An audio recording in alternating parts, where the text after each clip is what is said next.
You always think when you see the Olympics and you see those podiums, right? You always think, gosh, it's going to be cool for me to be up there. My happiest moments, the moments that I remember, are the ones where I'm standing there with my relay team, and like we're getting ready to go out and everyone's fixing each other's jackets and their hair so you look just fine. And let me borrow that brush. Is that some lip gloss? When you're up there by yourself, like you're pretty exposed and you're not fixing yourself. Like you're worried that you're going to vomit in front of the entire world, right? So to be up there with your teammates, it is the best feeling ever. And I think it's a great race that you brought up, the 400 free relay, because we were all such different personalities, right? All four of us. And all four of us had raced against each other, gone head to head, grunted at each other. Some of us would spit in each other's lanes. But at the end of the day, we came together as an amazing group. And those are girls that I will be friends with forever. And I know that's going to be shocking to a lot of people, but people mature, people grow. And those are the best moments. To be up there to hear the national anthem with your other three girls, I would much rather swim a relay than swim individual any day of the week.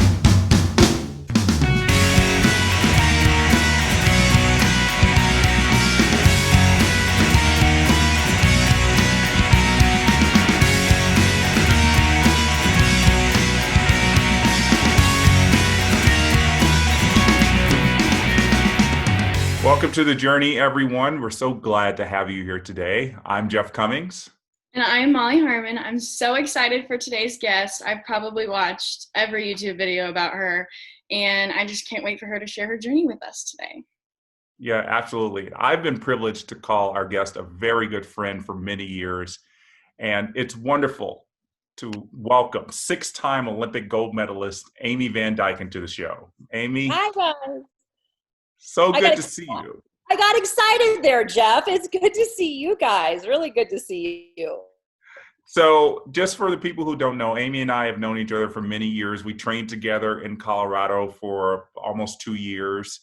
And you've been a broadcaster for 20 years. So it's probably a little bit weird to be on the other side of the interview sometimes. Yeah, I don't like this. Like, I like putting people on the spot. I don't like to be the one that's on the spot. So we'll see how this goes. But, maybe I can go back to my old swimming days and kind of remember how this goes, and we'll be okay. It's a little uncomfortable. I'll be fine. You'll be great. I know you will be. So it's been 24 years since the Atlanta Olympics, 24 years. Don't worry, I feel old too, because I remember I was watching it. But it doesn't seem that long ago to me that I was watching on TV and cheering for you and the rest of Team USA. How often do you think about that meet from 1996? It's funny. I don't think about it that often until it's an Olympic year. Or until I meet someone for the first time and they're like, how do I know your name? Wasn't there a swimmer, I think? And I'm like, yeah, that's me, whatever. I think about it then. I'll think about it when I'm on social media and I'm chitting and chatting with, a lot of the people that I swam with. But I think I don't think of it more of like as the swimming part of the Olympics. I think of it more as like the community part of the Olympics. I don't really think about the racing that often. I think about what the Olympics really is. And it's just a big, huge fraternity. And, you hear about it's one big, huge party. And I'm going to say it is. And it's not like everyone's out, in the streets, drinking and hooping it up and dancing and all the things. It's just such a good feeling in the village. It doesn't matter what sport you're from, what country, like you're all in that village for a reason. And so there's just so much love and respect. That's the part of the games that I always remember, that I think about. Yes, I think a lot of people say they don't remember the times they swam, or even sometimes, obviously the medals help you remember what places you got, but it's always been about the people and just the atmosphere. Yeah, that's exactly what it is. And whenever I tell the people about 96, there's a few things that come to mind. One is on the cover of USA Today, there was an empty pool deck. And a German swimmer, Francesca Van Almsick, her and I had gone back and forth several times. We were hugging, and it was just the coolest picture ever. Another one that I think about is Christine Quantz, who's now Christine Julian. Her and I were hooping it up the last night after swimming. And we did some fun things, and we like to reminisce about those. But I will not share unless she was here to allow me to share debauchery a little bit. Everybody has those moments in their lives. You have to. You got to cut loose. You've been training for your entire life since you're 6 years old, and all of a sudden it's over, and you're like, I might have a cocky tail. I don't know. I'm of age. I'm okay. Well, it was obviously an amazing Olympics for you. You made some history at the Olympics as the first American woman in any sport to win 4 gold medals at one Olympics. We're going to kind of quickly run through all 4 of those because they're just all in themselves just amazing races in themselves. The 100 fly was gold medal number 1. How much did getting 4th in the 100 free the day before fuel that fire for that 100 fly final? Oh, Jeff, you had to bring up the 100 free. Yeah. So, it really did. It fueled the fire. It did because, when I hit the wall on the 100 free, right, and looked up and I saw my time, which again, I don't remember what it was, and I saw the place, like I went through these emotions. Like, do I be happy or do I be sad? And the reason that I say that was I went a best time, which at the Olympics is crazy, but I got 4th. So I was like, well, not only did I just let myself down and my coach, but I let my whole country down, right? Feelings that I'm having in this moment because I'm feeling like I am an American and we don't send people to the Olympics to get 4th. This is just my internal thing. This is not accurate. So, this is not what America thinks of athletes, but that's just what I thought. So, I felt really disappointed. And then I had the 100 fly the next day, and it was an event that there was questions if I should swim it or not, because I wasn't even the fastest in the country, let alone the world. So who do I think I am to be swimming this event? And then after prelims, I was seated 2nd, and I was like, oh boy. And our coach, John T. Skinner, came to me and was like, I would never say this to you, but I have a feeling you could win this race, and this is how you're going to do it. And I was like, oh, John T., you're just being sweet. And I went out and I did the race like he said to do it. I wasn't first off the wall, which for me was unusual. And all of a sudden I start hearing the crowd from Atlanta, and I start feeling them in my gut. And I'm like, man, someone must be swimming really fast. And I hit the wall and I realized it was me. And we talk a lot about, especially now, Michael Phelps and Michael Kavik winning that 100 fly in Beijing by 100th of a second. People don't know you won your 100 fly by 100th of a second. Yeah, don't watch it again because you'll be like, oh, did she or didn't she? I don't know. But yeah, I did. I won it by 100th of a second. And I know you'll get into it later, but my 2 individual races that I won by a total of 3 100ths of a second. Make sure you shave down, kids. Shave down. So I wanted to talk about your 400 free relay. That was a really close race with China, and you actually had the fastest split in that event. But I wanted to ask you real fast your opinion on the difference between standing alone on the podium or standing with your relay team on the podium. Oh, such a good question. Yeah, it's so interesting. You always think when you see the Olympics and you see those podiums, right? You always think, gosh, it's going to be cool for me to be up there. My happiest moments, the moments that I remember, are the ones where I'm standing there with my relay team. And we're getting ready to go out and everyone's fixing each other's jackets and their hair so you look just fine. And let me borrow that brush. Is that some lip gloss? When you're up there by yourself, you're pretty exposed and you're not fixing yourself. You're worried that you're going to vomit in front of the entire world, right? So to be up there with your teammates, it is the best feeling ever. And I think it's a great race that you brought up, the 400 free relay, because we were all such different personalities, right? All 4 of us. And all 4 of us had raced against each other, gone head to head, grunted at each other. Some of us would spit in each other's lanes. But at the end of the day, we came together as an amazing group. And those are girls that I will be friends with forever. And I know that's going to be shocking to a lot of people, but people mature, people grow. And those are the best moments. To be up there to hear the national anthem with your other 3 girls, I would much rather swim a relay than swim individual any day of the week. And that rivalry with China just kind of came to a head with that race too. Ooh, it sure did, didn't it? Because we had this rivalry ever since I want to say 92 is when it first started, right? You got Jenny Thompson in 92 at Olympic trials, breaks the world record in the 100 free and then gets third. You're like, wait, what just happened? So this started this huge rivalry, and it went into Rome in 94 for world championships. And we had such a, we wanted blood, let's be honest. And so when we won that relay, it was almost like when you think about like Jill Sturkel and all the girls, you know, back in 1978 who had beat the East Germans, that's how we felt. And we had watched that race of that relay and them overcoming the East Germans probably 3 nights before our relay. So if we wouldn't have watched that, I say we don't win. So hats off to the 78 girls. You guys did a great job. And 78, 76, I have a brain injury, whatever. You know what I'm talking. We all know what I'm talking about. Yeah, 76 Olympics. Yes, very memorable race. Thank you, Jeb. Very memorable. Not a memorable year, apparently, but that's fine. Whatever. And then this was kind of where they had the medley relay wasn't the last day of the Olympics in Atlanta. It was like the third to last day. What I found really funny, and you've told me this before, is you said, obviously you were going to be on the medley relay, but you said, absolutely, without a doubt, I am not doing butterfly, even though you had just won the 100 fly. Yep. So I had won the 100 fly. Angel Martino had gotten bronze. In the 100 free, Angel got bronze, if I'm not mistaken, and I got 4th. Okay, so I was looking at it, and I had said to my teammates, if I win the 100 butterfly, I am never swimming the 100 butterfly ever again in my lifetime. And they thought, well, you've got the medley relay. So I went up to Mark Schubert, and I said, Mark, let me draw this out for you.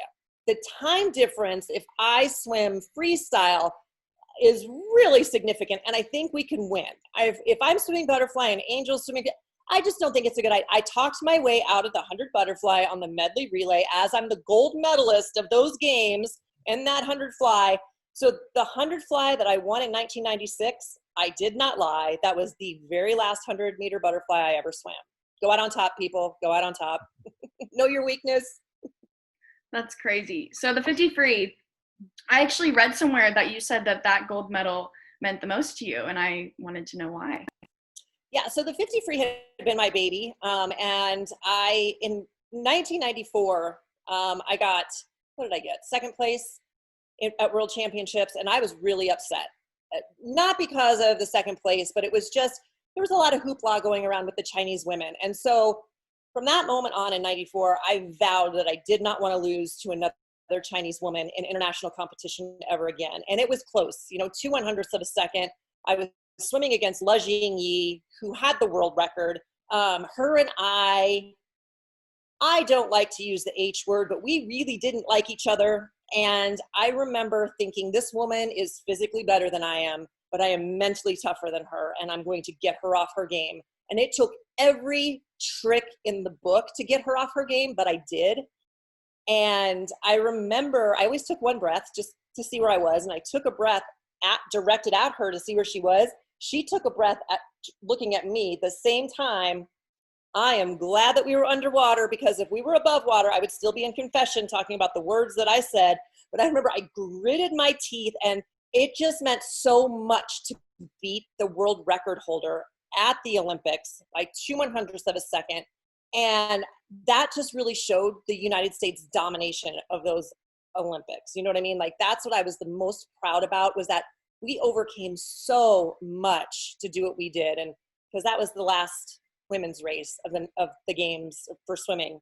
So that just meant a lot. And, to be the only American woman to win that event in the games to this day, it still means a lot to me.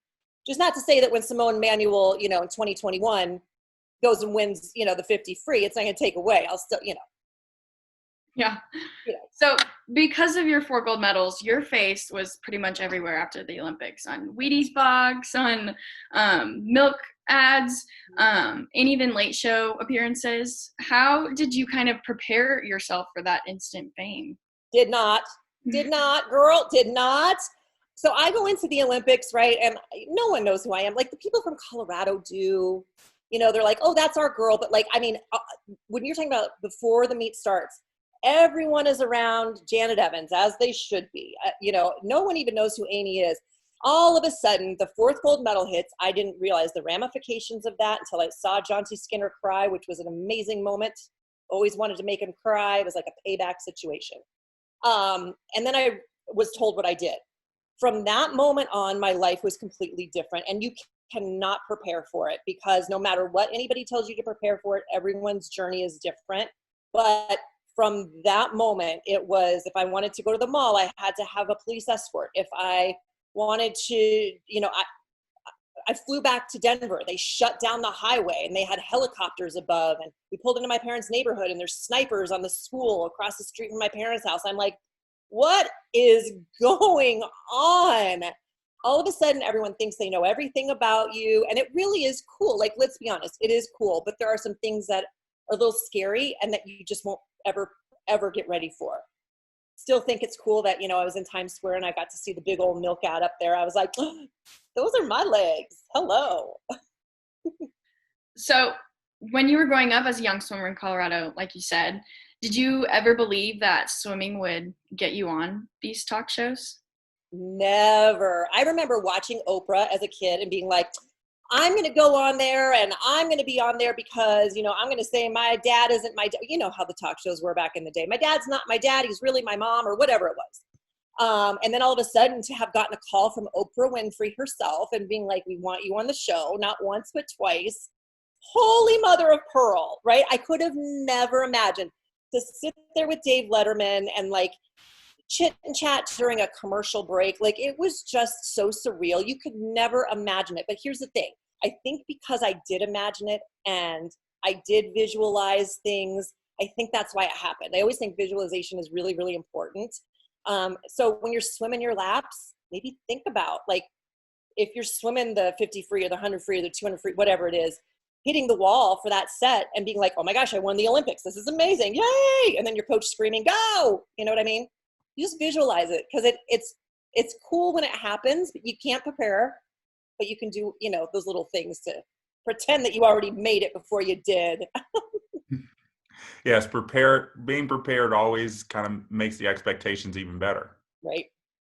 So when you were young, you actually had some advice to get into swimming because of your asthma, correct?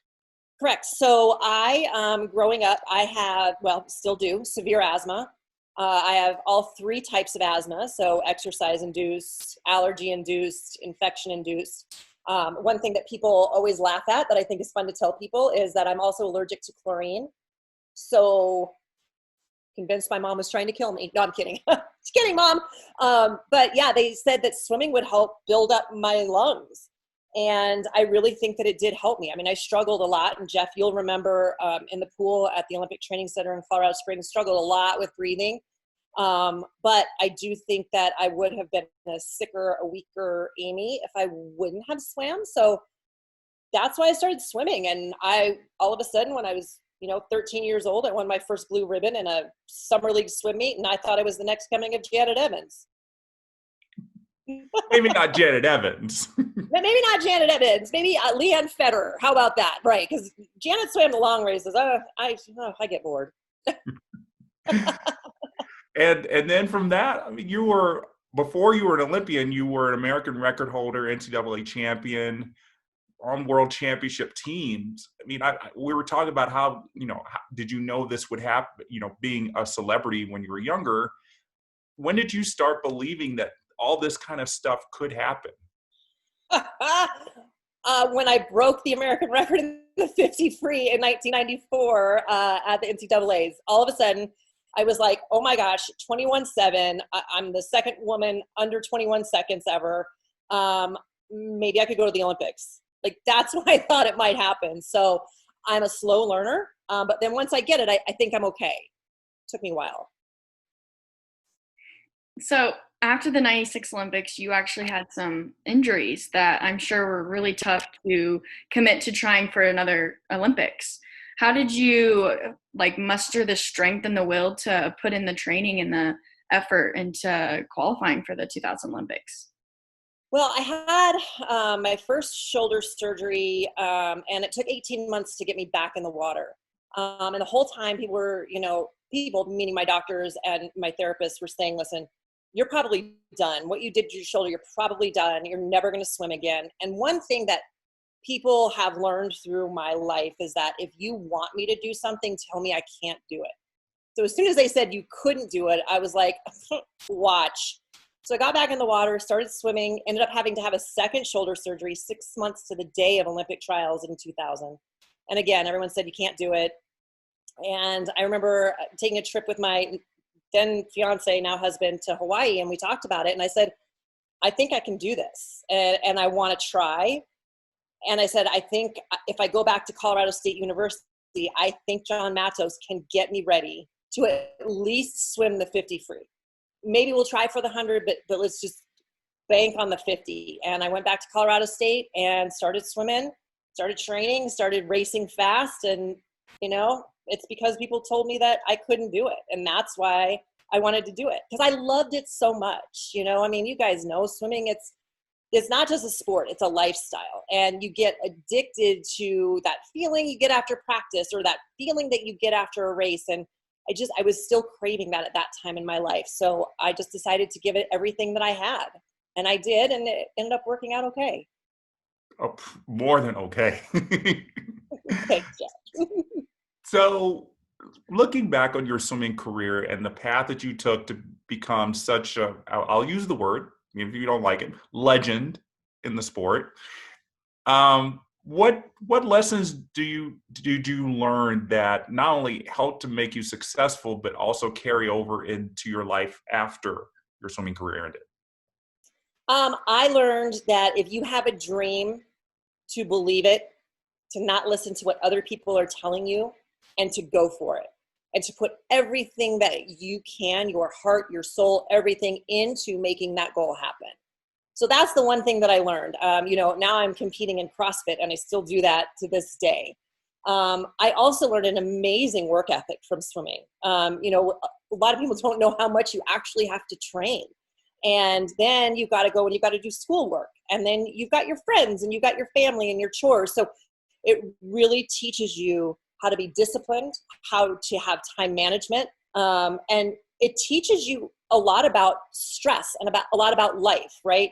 You're stressed out, you've got finals, but you've also got nationals, and, you know, how am I going to be able to put it all together? And we all do, right? So it definitely teaches you all of that stuff. Now, my husband wishes I had better time management. When I say I can't do the dishes and cook dinner in the same night, because I don't have time, because I have to watch dog grooming videos, which is my new jam on YouTube. It's so gross. Don't do it. I need a life. Help me. Hey, we all pick up amazing hobbies in this quarantine time. So I'm telling you, all of a sudden, I think I'm a dog groomer now, Jeff. I'm like, oh, my friend's like, oh, my dog needs a haircut. I'm like, bring her over. I've learned how to do it. I think I'll be okay. I watched 3 YouTube videos. Perfect. hey, there's a new business venture for you. Why not? So I want to go back to something you said about when somebody said you can't do it, you said, watch me. And of course you did it and made 2000 Olympics. You know, we're talking with you just a couple of days after the 6th anniversary of this tragic accident that with an all-terrain vehicle left you paralyzed from the waist down. And I think a lot of the things you've done, I'm sure you know, people said you couldn't do it, and you said, watch me, and you continue to do that. Is that an accurate statement, that every time you heard somebody say, Amy will never be able to do this, Amy will never be able to train CrossFit, this or that? Is it true? You just said, watch me and I'm going to do it? Exactly. That's what I say. You know, I've got a friend who's got a lifted Ford F-150. It's the highest thing you've ever seen. Amy can't get herself in there. Oh yeah, well, watch me. Watch me do it. It might take me a time or two, and I might struggle, and it might not look cute. I'll look cute, but it won't look cute. But, you know, I'm going to do it. Yeah, you know, Amy, you know, you're late 40s. Let's be honest. Oh, I hate Google. I hate Google so much. Anyway, you're in your late 40s. There's no way that you compete with these, you know, 20, 30-year-old somethings in CrossFit, you know, in the adaptive division. And I took that and I'm like, okay, well, now I'm first in the world. So, you know, tell me something else I can't do, and I'm going to do it. And I just think that that's something a lot of time. Here's what I like to say. Jealousy is a nasty lady. And sometimes when people are telling you you can't do something, maybe it's because they don't want you to, because they're envious or jealous or whatever the word is you want to use. So look at that and use it as fire. Use it as fuel, and, you know, take it with you, and, you know, learn from it, and learn that you're pretty much a, you know, a bad human being. You can do whatever you want. Get up in that truck, girl. Yes. So obviously, I think all the things that you've done in these past 6 years have made you a role model for now an entirely new group of people. Definitely still with the swimming community. How prepared were you to be able to handle that role? Not at all. I didn't think it was going to happen. I just started, posting about my journey. I didn't think that anyone was going to listen. I didn't think anyone was going to care. And, to now hear people that I don't even know come up to me and go, you haven't done a teachable moment in a few months. And I'm like, I'm in quarantine. Like, what's a teachable moment? I am not around human beings. So, but to hear these things, it really is cool to me. And to hear people in my community say that they're excited that, I'm using my voice for this. It's absolutely crazy because I never thought it was going to happen. So it's something that is a daunting task, but it's something that, again, I take on, and I'm going to take on full out and do the best that I can. And you know what? I always tell people, you don't know until you know. So if I can be the person that tells you, or the person that you come to and ask about things, let's do it. Because, no one means, I don't think, I would hope not, in this world, to offend other people. I don't think they mean to do that. So they don't want to, they want to do their best for you. So I think if we can just be teachers in whatever that is that we need to teach, I think the world could be a much better place. And I think we can use a little bit of that right now. Yeah, don't be jealous. Let's hold everybody up. Right, exactly. And listen, we're all just human beings trying to get along in the world. You know what I mean? It doesn't matter, if your nickname is Schmoopy, or if you've got blonde hair, or if you're in a wheelchair, right? Like, we're all just human beings trying to do our best in the world. And I think if we all just treat everybody as that and realize that everyone wants to learn, it's just sometimes they articulate that in a way that maybe we don't like, right? So if we can just be teachers, but we also need to be really good listeners as well. So Yeah. I try to take that on for my community. Oh, Lord, that was a mouthful, girl. It was amazing. Absolutely amazing. I've enjoyed listening to you, Amy. Like I said, I've known you for many years, but I've learned a lot more about your life that I know I'm going to apply to my life, which I do every time I hear you speak. And it's been amazing. And for me and Molly, thank you so much for joining us today. You guys, thank you so much. And thanks for doing this. This is amazing. I love it. I'm excited to hear it, except for when I'm on it, but I'll hear it every other week. So you guys keep rocking and rolling. Thank you. All right, so that's going to do it for our show today. Thank you, everybody, for joining us. I hope you learned something new. And as I always say, it's not just about the destination. It's also about the journey.